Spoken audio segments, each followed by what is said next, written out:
Hello everyone, welcome back to our channel. ఇవాళ మనం చెప్పుకోబోయే రెసిపీ వచ్చేసి కొబ్బరి బూరెలు. చాలా బాగుంటాయండి. ఎంతో పాతకాలమైన వంట అయినప్పటికీ కూడా ఇప్పటికీ కూడా దీన్ని ఇష్టపడే వాళ్ళు చాలా ఎక్కువ మంది ఉంటారనే చెప్పొచ్చు. లేట్ చేయకుండా ఈ సింపుల్ టేస్టీ రెసిపీని చూసేద్దాం. ముందుగా కొబ్బరి బూరెలు చేయడానికి బియ్యాన్ని 12 గంటల పాటు నానబెట్టుకోవాలి. ఇవి నానబెట్టిన టైం కాడ్నుంచి మనం మరలా ఈ రెసిపీ చేసుకునే లోపు 5-6 సార్లైనా నీళ్ళని మార్చుతూ ఉండాలి. అయితే మనం ఈ కొబ్బరి బూరెలు చేసుకోవడానికి సోనా మైసూర్ బియ్యం కన్నా కూడా కంట్రోల్ బియ్యం అంటారు కదా, రేషన్ బియ్యం, అవైతే చాలా బాగుంటాయండి. మన పాతకాలపు వంటలన్నీ కూడా ఆ బియ్యంతోనే చేస్తారు కాబట్టి కుదిరితే ఆ బియ్యంతో చేసుకోవచ్చు, లేకపోతే సోనా మైసూర్ బియ్యంతోటైనా కూడా చేసుకోవచ్చు. ముందు ఈ బియ్యంలోంచి నీళ్ళన్నీ కూడా వాడిపోయేంత వరకు ఒక స్ట్రైనర్లో వేసి 5-6 నిమిషాలు పక్కకు పెట్టిన తర్వాత ఒక క్లాత్ మీద వేసి మళ్ళీ ఒక 5-6 నిమిషాలు ఆరనివ్వాలి. మనము ఈ బియ్యం మరీ ఎక్కువసేపు ఆరే అవసరం ఉండదండి. కొంచెం తడి ఆరితే సరిపోతుంది. లేదు అంటే మనం మిక్సీ గిన్నెలో అలా తడి బియ్యం వేసినట్టు అయితే పిండంతా కూడా చుట్టుకుపోయినట్టు అవుతుంది. కాబట్టి ఒక 5-6 నిమిషాల పాటు ఫ్యాన్ కింద ఒక క్లాత్ మీద బియ్యం వేసి ఇలా పలచగా పరుచుకోండి. 5-6 నిమిషాలకి ఇగోండి కాస్త తడి ఆరుతాయి. ఇప్పుడు ఇంకొంచెం ఏమైనా తడి ఉన్నాయి అనిపిస్తే కనుక అదే క్లాత్తో జస్ట్ ఇలా రుద్దినట్టు చేయండి. ఆ నీళ్ళనన్నిటినీ కూడా క్లాత్ అనేది అబ్జర్వ్ చేసుకుంటుంది. చూసారు కదా, ఈ విధంగా ఆరితే సరిపోతుందండి. ఇలా ఆరిన బియ్యాన్ని కొన్ని మిక్సీలో వేసుకుంటూ మిక్సీ పట్టుకోవాలి. అయితే నేను ఇక్కడ తక్కువ క్వాంటిటీలో చేస్తున్నాను కాబట్టి నేనైతే మిక్సీ పడుతున్నాను. కానీ కాస్త ఎక్కువ క్వాంటిటీ అనుకున్న వాళ్ళు మిల్లుకి తీసుకెళ్ళి పిండి పట్టించుకొని వస్తేనే మంచిది. నేను ఇవాళ 1/2 కేజీ క్వాంటిటీ ఉండేట్టుగా ఈ కొబ్బరి బూరెలను చేస్తున్నాను. అయితే 1/2 కేజీకి బదులుగా నేను ఇంకో 1/4 కేజీ ఎక్స్ట్రా బియ్యం వేసి నానబెట్టానమాట. అంటే కొంచెం పిండి ఎక్కువ తక్కువ అవ్వచ్చు, ఒక 1/4 కేజీ ఎక్స్ట్రా ఉండేట్టుగానే చూసుకోవాలి. చూసారు కదా, మిక్సీ జార్లో వేసి మెత్తగా మిక్సీ పట్టుకున్న తర్వాత ఇలా జల్లెల్లో వేసి జల్లెడ పట్టుకోవాలి పిండిని. పిండి ఎంత మెత్తగా ఉంటే మనకి బూరెలు అనేవి అంత బాగా వస్తాయి. మీరు పిండి మరకు వెళ్ళి పిండి పట్టించుకొని వచ్చినా కూడా ఒకసారి మరలా ఇలా జల్లెడి పట్టించుకొని మెత్తటి పిండిని అయితే రెడీ చేసుకోవాలి.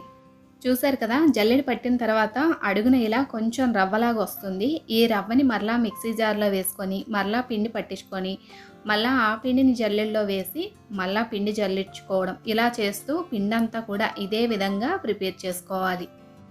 ఇలా మనం పిండి జల్లించేలోపు ఆ తడంతా కూడా ఆరిపోతూ ఉంటుంది. అందుకని చెప్పి వీడియోలో చూపిస్తున్నట్టుగా ఆ పిండిని ఇలా చేతితో గట్టిగా నొక్కినట్టయితే ఆ పిండి అనేది ఆరిపోకుండా అలా తడిగానే ఉంటుందన్నమాట. ఇంకా ఇదే విధంగా మిగతా బియ్యం అన్నీ కూడా పిండి జల్లించుకోవాలి. చూడండి, ఇంత మెత్తగా ఉంటేనే పిండి మనకి కొబ్బరి బూరెలు అనేవి బాగా వస్తాయి అన్నమాట. ఆ పిండి కూడా ఆరిపోకుండా ఈ విధంగా చేత్తో జస్ట్ ప్రెస్ చేసి తర్వాత ఒక క్లాత్ కప్పి మనం పాకం పట్టుకునే లోపు పిండి ఆరిపోకుండా తడి క్లాత్ని కప్పి పక్కకు పెట్టుకోవాలి. ఇంకిప్పుడు కొబ్బరికాయని తీసుకున్నాను నేను ఇక్కడ. నేను తీసుకున్న 1/2 కేజీ బియ్యానికి 1/2 చెక్క కొబ్బరి సరిపోతుందనమాట. అంటే ఫుల్ కొబ్బరి 1 కేజీకి లెక్కండి. లేదు ఇంకొంచెం ఎక్కువ వేసుకుంటామంటే వేసుకోవచ్చు. ఇలా చిన్న ముక్కలుగా కట్ చేసుకొని మిక్సీ జార్ తీసుకొని మిక్సీలో వేసి బరకగా మిక్సీ పట్టుకోవాలి. నీళ్ళేమీ పోసే అవసరం ఉండదండి, మామూలుగా మిక్సీ పట్టుకుంటే సరిపోతుంది. చూసారు కదా, ఈ విధంగా కొబ్బరి తురుమును అనేది రెడీ చేసుకొని ఒక ప్లేట్లోకి తీసి పక్కకు పెట్టుకోవాలి. కేజీ బియ్యానికైతే ఒక ఫుల్ కొబ్బరి పడుతుంది. నేనైతే ఇక్కడ 1/2 కేజీ బియ్యంతోనే చేస్తున్నాను కాబట్టి 1/2 మాత్రమే వేస్తున్నాను. ఇక్కడ మరొక గిన్నె తీసుకొని ఆ గిన్నెలోకి 325 గ్రాముల బెల్లం వేసుకోవాలి. అంటే కేజీ బియ్యంతో మనం కొబ్బరి పూరీలు చేసినట్టయితే 650 గ్రాముల బెల్లం పడుతుందండి. అలాగే ఇందులోకి ఒక 100 ml వరకు వాటర్ని పోసుకొని స్టవ్ని లో ఫ్లేమ్లో పెట్టుకొని కలుపుతూ 1 నిమిషం పాటు ఈ బెల్లాన్ని కరగనివ్వాలి. బెల్లం అంతా కరిగేసరికి ఈ విధంగా అవుతుందండి. ఇప్పుడు ఇందులో తొరకలు ఏమన్నా ఉంటాయేమో అని చెప్పి బెల్లాన్ని నేను ఫిల్టర్ చేస్తున్నాను. మీరు తీసుకున్న బెల్లం కనుక నీట్గా ఉంది అనుకుంటే ఇలా ఫిల్టర్ పట్టే అవసరం లేదు. చూసారు కదా, ఇలా వడకట్టేసరికి లోపల ఏమన్నా డస్ట్ ఉంటే కనుక ఈ స్ట్రైనర్లోకి చేరుతుంది. ఇప్పుడు ఈ బెల్లం పాకాన్ని అడుగు కాస్త మందంగా ఉన్న గిన్నెలో వేసుకొని కలుపుతూ లేత పాకం వచ్చేంత వరకు ఈ బెల్లాన్ని ఉడకనివ్వాలి. అయితే ఫస్ట్ 2-3 సార్లు పాకం చెక్ చేసుకుంటూ ఉండాలి. ఒకసారి చెక్ చేసినప్పుడు నాకైతే ఈ విధంగా వచ్చిందనమాట. అంటే మనకి ఇది అరిసెలకు వచ్చినట్టుగా చేతులకు ముద్ద అయితే రాదు, కానీ నీటిలో అడుగున ఒక ముద్దలాగా ఫామ్ అవ్వాలి. ఇది ఇంకా అవ్వలేదు. అందుకని చెప్పి నేను ఇంకొక 2-3 నిమిషాల పాటు ఈ బెల్లాన్ని ఉడకనిచ్చాను. చూడండి, ఇప్పుడు రాలేదు కదా. ఇంకొక 2-3 నిమిషాల తర్వాత మళ్ళా ఒకసారి చెక్ చేసుకుంటే మనకి చేతికి ముద్ద రాకూడదు, అలా అని చెప్పి పలచగాను ఉండకూడదు. ప్లేటు అడుగున ముద్దలాగా చేరుండాలన్నమాట. ఇదిగోండి ఈ విధంగా. ఇది మన చేతికైతే రాదు, కానీ ప్లేటు అడుగునైతే ముద్దలాగా చేరుంటుంది. దీన్ని లేత పాకం అంటారు. ఇగోండి ఈ విధంగా ఉండాలి. ఇది మనకి కరెక్ట్ కొబ్బరి బూరెల పాకం ఇది. చూసారు కదా, పాకం ఈ రకంగా రెడీ అయిన తర్వాత ఇప్పుడు ఇందులోకి మనం ముందుగా ప్రిపేర్ చేసుకున్న కొబ్బరిని ఇందులోకి వేసిన తర్వాత ఇంకొక 2 నిమిషాల పాటు ఈ బెల్లాన్ని ఉడకనివ్వాలి. కొబ్బరి వేసాక ముదురుపాకం వచ్చేస్తుందేమో అనుకోక్కర్లేదండి, ఎందుకంటే మనం వేసింది పచ్చి కొబ్బరి తురుము కదా, అందులో నీళ్లు ఉంటాయి. అందుకే 2-3 నిమిషాల పాటు ఈ బెల్లాన్ని మరలా ఉడకనివ్వాలి. చూడండి, ఈ విధంగా ఉడికిన తర్వాత ఇప్పుడు ఇందులోకి 1/2 టీ స్పూన్ వరకు యాలకుల పొడి, అలాగే 1 టీ స్పూన్ వరకు నెయ్యిని వేసుకొని మరలా ఇంకొక నిమిషం పాటు ఈ బెల్లాన్ని ఉడకనివ్వాలి. మనము లేత బెల్లం పాకం పట్టి కొబ్బరి వేసిన కాడి నుంచి 2-3 నిమిషాలు మాత్రమే బెల్లాన్ని ఉడకనివ్వాలండి. లేదు అంతకన్నా ఎక్కువ ఉడకనిచ్చామంటే కొబ్బరి బూరెలు గట్టిగా వస్తాయన్నమాట. చూసారు కదా, ఈ విధంగా ప్రిపేర్ అయిన బెల్లం పాకాన్ని ఇంకా స్టవ్ ఆఫ్ చేసి పక్కకి పెట్టేసుకోవాలి.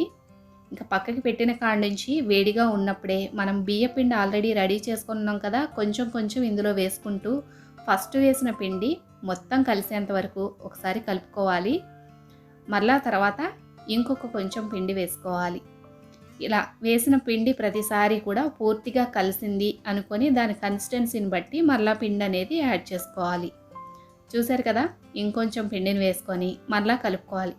ఇదే విధంగా మనకి బెల్లం పాకంలోకి ఎంత పిండి అయితే పడుతుందో అంత పిండిని కలుపుకుంటూ ఆ పిండంతా కరిగిన తర్వాత మరలా వేసుకుంటూ కలిపేటప్పటికి కొద్దిసేపటికి ఇలా ఉంటుంది.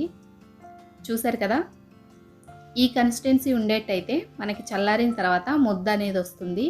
ఇంక ఇది పైన ఆరిపోకుండా ఉండడం కోసం ఒక 1/2 టీ స్పూన్ వరకు నెయ్యి వేసి స్పూన్ తోటి అంతా కూడా స్ప్రెడ్ చేసిన తర్వాత మూత పెట్టి 10-15 నిమిషాలు దీన్ని చల్లారనివ్వాలి. ఇంకా 15 నిమిషాల తర్వాత ఇగోండి ఈ విధంగా ఉంటుంది. చూసారు కదా, కొంచెం గట్టి పడింది. ఆల్రెడీ కొంచెం వేడిగా ఉంది, ఇంకొంచెం చల్లారేటప్పటికి ఇంకా గట్టి పడుతుందనమాట. అయితే నూనె కాగిన తర్వాత ఈ పిండి ఎలా ఉంది అనేది చూసుకోవాలి. నూనెలో ఈ పిండి వేసిన వెంటనే అలా ముద్దలానే ఉంది అంటే పర్వాలేదు, లేదు అంటే విడిలిపోతుంది అంటే మనకి పాకం అనేది సరిగా కుదరలేనట్టు లెక్క. చూడండి, ఇది బాగానే వచ్చింది కదా. ఈ విధంగా వస్తే కనుక మన పిండి అనేది కరెక్ట్గా ఉందని అర్థం. అలాగే ఈ కొబ్బరి బూరెలను చేయడానికి నూనె మరి వేడిగా ఉండకూడదండి, కొంచెం మీడియం ఫ్లేమ్లో పెట్టుకొని వేసుకోవాలి బూరెల్ని. అలాగే పాలిథిన్ కవర్ మీద కానీ లేకపోతే బటర్ పేపర్కి కానీ కొంచెం నూనె రాసి, అలాగే మన చేతికి కూడా నూనె రాసుకొని కొంచెం కొంచెం ఇలా చిన్న చిన్న బాల్స్ని తీసుకొని అరిసెల కన్నా కూడా కాస్త మందంగా ఉండేట్టుగా ఈ బూరెల్ని అద్దుకోవాలి. చూసారు కదా, ఈ విధంగా ఉండాలి. ఇంకిప్పుడు బాగా వేడిగా మరిగున్న నూనెని లో ఫ్లేమ్లోకి టర్న్ చేసుకొని ఈ బూరెల్ని వేసుకోవడమే. వేసిన వెంటనే ఆ బూరె కొద్దిసేపటికి ఇలా పైకి తేలుతూ ఉంటుంది. ఇలా పైకి తేలిన కాడి నుంచి ఇలా స్ట్రైనర్తో కానీ గరిటతో కానీ పైనుంచి నూనె పోస్తూ ఉన్నామంటే పూర్తిగా పొంగుతుందనమాట. ఇలా పొంగిన తర్వాత రెండో వైపు కూడా టర్న్ చేసుకొని ఎర్రగా క్రిస్పీగా కావాలి అనుకుంటే మనకి క్రిస్పీగా అయ్యేంత వరకు దీన్ని ఫ్రై అవనివ్వాలి. లో టు మీడియం ఫ్లేమ్లోనే ఫ్రై అవనిచ్చాము అంటే మాడిపోకుండా మంచి కలర్లో కొబ్బరి బూరెలు అనేవి వస్తాయి. చూసారు కదా, ఈ విధంగా రెడీ అయ్యాక తీసి పక్కకు పెట్టుకోవడమే. ఇంకా మిగతా కొబ్బరి బూరెలన్నీ కూడా ఇదే విధంగా వేసుకోవచ్చండి. కాస్త నూనె ఎక్కువగా ఉంది అనుకుంటే 2-3 ఒకేసారి కూడా వేసుకోవచ్చు. చూసారు కదా, వేసిన ప్రతి బూరి కూడా చాలా బాగా పొంగుద్దండి. ఇలా ఈ మంచి కలర్లోకి వచ్చిన తర్వాత మిగతా అన్నీ కూడా తీసి పక్కకు పెట్టుకోవడమే.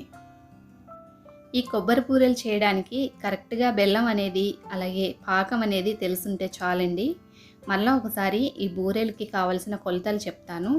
కేజీ బియ్యం తీసుకున్నట్టయితే 650 గ్రాములు బెల్లాన్ని తీసుకోండి. అలాగే బెల్లం మరీ ముద్ద పాకం కాకుండా లేత పాకం అనేది ఉంటే మనకి సాఫ్ట్గా చూడటానికి లోపల సాఫ్ట్గా ఉంటాయి, పైన క్రిస్పీగా ఉంటాయి అన్నమాట. చాలా బాగుంటాయి.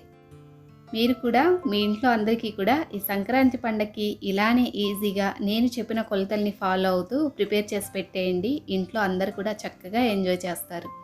ఈ రోజుకి రెసిపీ చూసారు కదండి. ఇదేనండి ఈ రోజుకి రెసిపీ. మరొక మంచి వీడియోతో మళ్ళా కలుస్తాము. ఈ వీడియో మీకు నచ్చినట్లయితే లైక్ చేయడం మాత్రం మర్చిపోకండి. అలాగే మన ఛానల్ కూడా సబ్స్క్రైబ్ చేసుకోండి. Thanks for watching.